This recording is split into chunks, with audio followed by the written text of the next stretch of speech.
اور اسے چاہیے کہ وہ اسے اپنے پاس رکھے یہاں تک کہ وہ پاک ہو جائے۔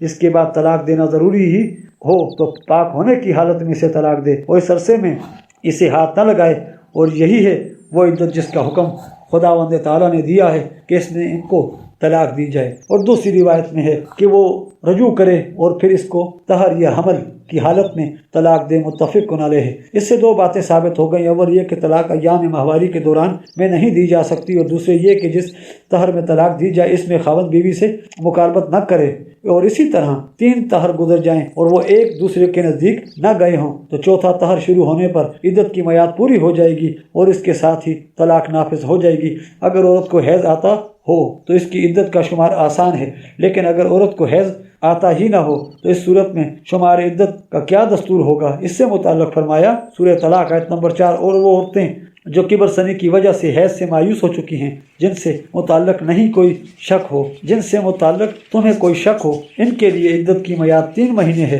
اور جن عورتوں کو ابھی حیض نہیں آیا ان کے لیے بھی 3 مہینے کی عدت ہے، اور حاملہ عورتوں کے لیے وضع حمل کی میعاد ہے۔ عورت کو حیض 4 وجہ سے نہیں آتا، یا تو کبر سنی کی وجہ سے خود بخود بند ہو جائے، نمبر 2، یا کسی بیماری کی وجہ سے ایسا ہو جائے، نمبر 3، یا عورت ابھی اس عمر ہی کو نہ پہنچی ہو جب ایام شروع ہوتے ہیں۔ ان تینوں صورتوں کے لیے عدت 3 ماہ مقرر کی، جو 3 قرؤ کی قائم مقام ہے۔ چوتھی جماعت ان عورتوں کی ہے جن کے ایام حمل کی وجہ سے رکے ہوئے ہیں۔